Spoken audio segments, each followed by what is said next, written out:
Nancy is a conductor's daughter. One day she was working on Skarloey with some polish and a rag. Skarloey was snoozing happily, but Nancy wanted to talk. "Wake up, lazy bones. Your brass is filthy. Aren't you ashamed?" "No," yawned Skarloey. "You're just an old fusspot." And Skarloey closed his eyes. He was thinking about his friend Rheneas and all the good times they had shared before Rheneas went away to be mended.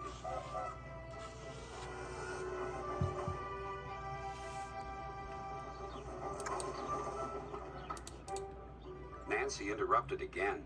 "Don't you want to look nice when Rheneas comes home?" Skarloey wasn't sleepy anymore. "What? When?" "Soon. Daddy told me. I'm going now," she said. "Nancy, stop. Do I really look nice? Please polish me again." "Now who's an old fusspot?" laughed Nancy and set to work once more. Duncan was jealous. "Aren't you gonna polish me too?"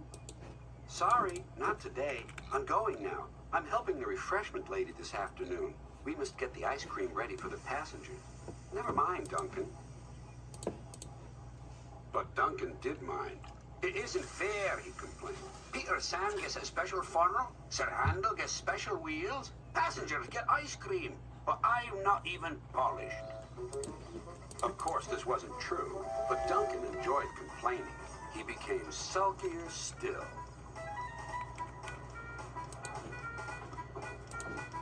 That afternoon, there was bad news from up the line. "One of Skarloey's coaches has come off the rails," called Duncan's driver. "We'll have to take workmen there right away." "All this extra work," grumbled Duncan. "It wears an engine out." "Rubbish. Come on."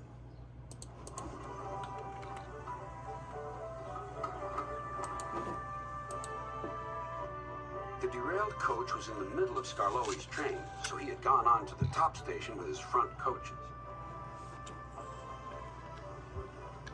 Duncan shunted the works train into the sidings and left the workmen to sort out the mess.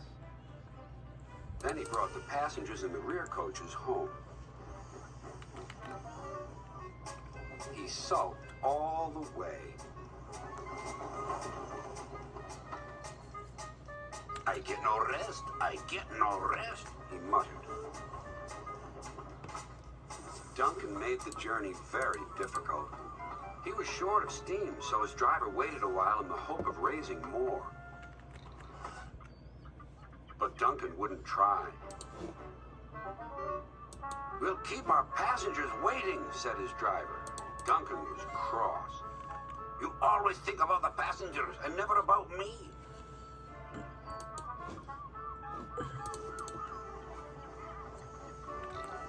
It wasn't long before Duncan built up enough steam to set off again.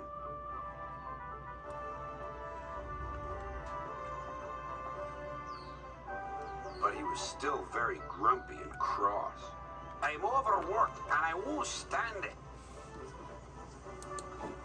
At last they reached the viaduct near the station. "Come on, Duncan," called his driver. "One more effort and you'll have a rest and a drink at the station." Then Duncan was very rude. "Keep your old station. I'm staying here." And he did, too. Skarloey had to haul Duncan and his train all the way to the platform.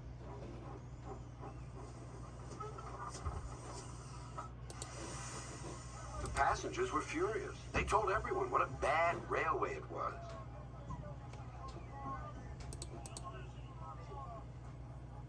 That night, Sir Topham Hatt spoke to Duncan. "No passengers means no polish, and no polish means no passengers," Duncan muttered to himself.